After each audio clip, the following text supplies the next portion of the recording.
And thank you to every single one of you for being here, because you're making a stand. You're making a stand against Sharia, and you're making a stand against any foreign law in this republic. And I appreciate that very much.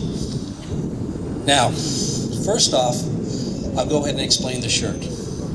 This is the Arabic letter N, Nun. It stands for Nazira, and you see it standing for Nazira when it gets spray painted on your house by warriors from the Islamic State when they give Christians 3 days to convert or die, because Nazira is their word for Christian, Nazarene. So that's what the shirt is all about. I'm going to start out with a little bit of hope. I'm going to capitalize on something Dory said. The organization that helped correct the textbooks, that was an excellent effort. 55 people working found over 1,500 errors in 37 social studies and history books, and the publishers were made to correct them. The impact is going to be on 5 million Texas children for the next several years. Excellent job. Here's another piece of good news. Bill HB 562, American Laws for American Courts, which prevents foreign law from being introduced in Texas courts to violate anyone's rights under the U.S. or Texas Constitution, was passed out of the Judiciary Committee. It was. It was. It can go to the floor now. It has to go to calendars, but it's passed out of the committee. This is the first time ALAC legislation has passed out of the committee. That's a monumental step forward. And it's due to the efforts of the groups who put the correct legislatures in that building. Another piece of hope.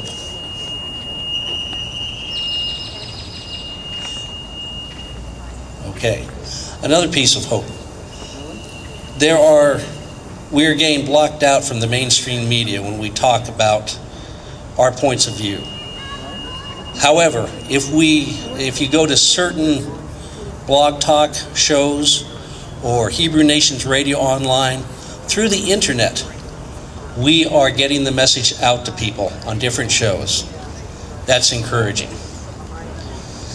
One of the things I'd like to talk to you about today is changing our language. Again, you heard Dory talk about how they use certain words. And they've gotten us to also use a certain word, radical Islam. It's a misnomer. It'd be like saying that John Gondolo is a radical American because he was a Marine, because he believes in the Constitution and he wants to lay down his life if necessary to do it. Or a 3rd Ranger Battalion, they're just a bunch of radicals out there. No, they're following their ideology. In the same way, we have to admit the truth that that's what jihadists are doing. They're following their ideology and acting upon those precepts that they have learned through memorization since they were age 5. Also, the Islamists. Now, I differentiate an Islamist and a jihadist. An Islamist just hasn't picked up the gun of jihad and moved forward. So we're fighting against Islamists and we're fighting against jihadists. And as John mentioned, we're fighting against the Organization of Islamic Cooperation. Not only are they 57 members strong, but they're also the largest voting bloc in the United Nations. So it's a good thing that the legislation of HB 562 says that no foreign law can be introduced, because it concerns me what's going to come out of the United Nations with them as the largest voting bloc in the General Assembly. So, one of the other things I really want to talk about is what's going on our southern border. I am a member of Texas Border Volunteers, and this is an issue that I have pursued since I retired from the Army in 2010, something I've studied.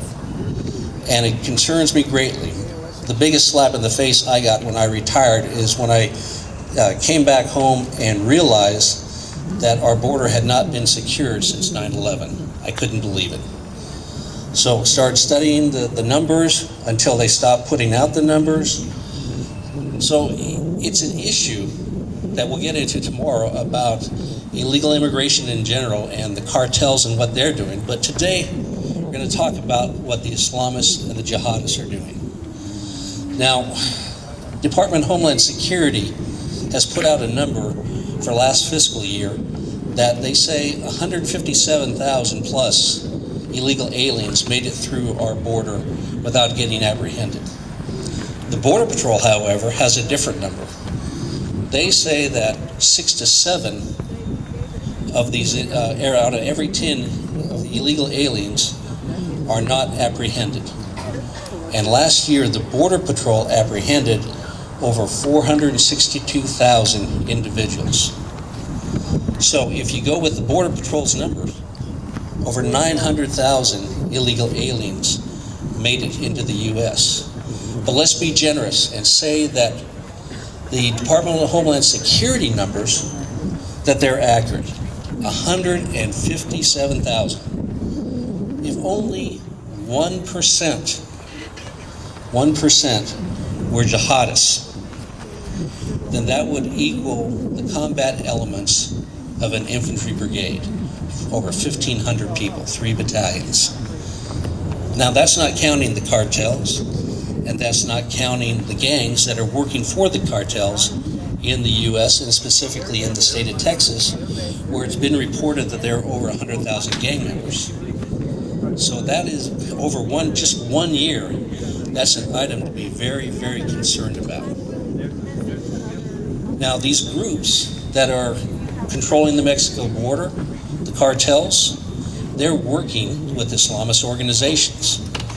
You see a whole bunch of Farsi tattoos on inmates in California jails and prisons because it seems that Hezbollah is working in that area. It was just reported in a security briefing that it appears that the Islamic State is working with the Zetas. And the Zetas are just south of the Rio Grande sector of the state of Texas. So we have the most brutal of the Mexican cartels and the most militaristically organized because their founding members were from Mexican Special Forces.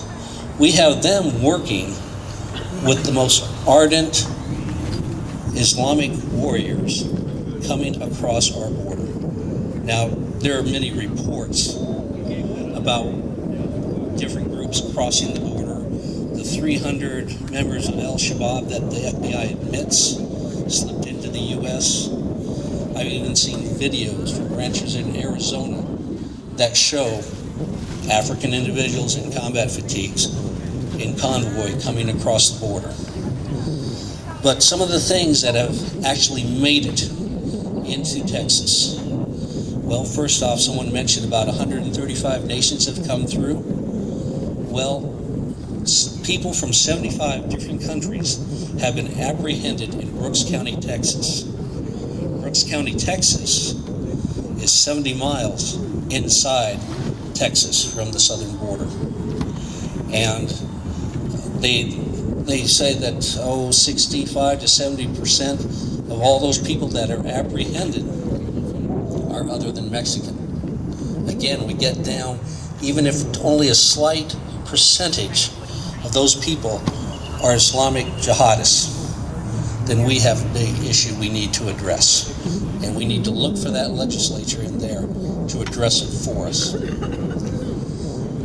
Now, things that have been discovered in Brooks County. Military cap with Arabic writing. A book dedicated to the martyrs of 9/11. Also a patch with Arabic writing on it from some sort of military uniform. And an Urdu phrase book. And the phrases in that book were from English to Urdu, and the phrases were underlined. And the Border Patrol confirmed that this was most likely a book used by a coyote to communicate with the people that he was taking through from Pakistan. where that language is spoken. Now, we have seen people that the border volunteers and others think are Arabs in the groups that the Border Patrol has apprehended. As we observe and report, they apprehend. And there's a Wall Street Journal article from March of 2013. You'll see a picture of individuals with his head down. That's one of those individuals. Here's a story of another individual. My partner and I were observing a group of 40 about 500 yards to the south of us. They then all of a sudden turned and came back down the pipeline heading the other direction, turned north coming toward us. As they were nearing us, there was some sort of noise from another member, and they alerted to that and they scattered. The Border Patrol was already en route. They started hunting them in the brush, in the mottes. They brought in helicopters. They brought in dog teams. Meanwhile, we kept observing the situation. And my partner has a flare for looking infrared radar. And what he observed was an individual trying to hide behind a tree. Next to him was another individual trying to hide behind the tree, but he was hugging it. Now, you veterans out there will understand that when somebody says hug the ground or hug the tree, they mean get low or make yourself small. Well, apparently this person didn't speak English very well because he literally hugged the tree. So my partner was laughing about it. Then the other individual and somebody else ran out, pulled him off of the tree, dug a hole, buried him, put branches over him, and the two coyotes ran off. So after the Border Patrol was done searching all the rest of the brush, they came over and we directed them straight to where this guy was buried. They dug him up, put him in custody, came by, they were giving each other high fives. Man, they were so happy, they were cheerful, they were hollering and everything. They came up to us, man, you guys did great, this is wonderful, it's an excellent catch. Great, where's he from? We can't tell you, but it's excellent. So there again, we have an instance where somebody was on that special interest alien list and was apprehended. We also do a lot of tracking, looking for sign of groups that have passed through. Some of the things that have been discovered include indications such as prayer mats or a prayer mat holder for travelers with a compass so you can find the direction of Mecca, and the list of cities of which degrees to use. Someone used that as they passed through and dropped it at a water station that some individual had put up for illegal aliens. Also, other different markers that indicated that people of the Muslim faith had transited through Brooks County. So, what can we do about all this? And I'd like to leave you with a little bit of encouragement on what can be done. You've heard it mentioned, get with your representatives. And that can't be stressed enough. Keep in contact with them. They work for us. One thing to do is to congratulate John Smithy, the chairman of the Judiciary Committee, for passing the bill out of his committee. Call the Capitol, go to the website, get his phone number, his email, and thank him for standing for the U.S. Constitution, for the Texas Constitution, and for our way of life against, once again, as she said, a foreign ideology that is trying to encroach and take over our way of life. Other things that you can do. The people who spearheaded the effort for HB 562, organization called Act for America, they received assistance from Center for Security Policy. So those are two organizations that you can donate your money to, and you can also, as far as Act for America is concerned, donate your time. You can start a chapter in whatever town or city you live in, or you can just work with them, and they will educate you on everything you need to know on how to push back the Islamists and the jihadists. Because as John pointed out, This is an issue that's going to be won at the local level. Can't emphasize enough supporting constitutional sheriffs in your county, educating law enforcement. It all comes back to this remnant out here. And funny how the Creator always seems to work through the remnant, expanding and educating people on the true nature of Islam, and working with local officials like the mayor of Irving to educate them so that they realize the threat and will take a stand with us against it. You can donate to an organization such as American Freedom Defense Initiative, who puts counter ads, countering the ISNA ads, on buses or on billboards, and they're winning the court cases again and again, as judges recognize that's a free speech issue. That if you're going to allow these Islamists to put their ads up, we should be allowed to put our ads up to counter what they're saying. Those are the types of things that we can do as individuals, in addition to when you see this come to your town, your school, your businesses, and they try to make you submit to Sharia, you stand against it. Because Sharia isn't just in the courtroom for them. It's every aspect of life. It'll eventually get to the court, but they're going to try and intimidate us into accepting it in our way of life. And boy, did they pick the wrong people for that, especially in the state of Texas.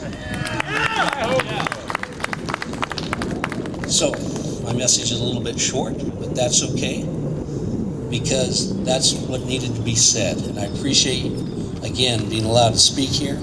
I appreciate everyone being here. Thank you.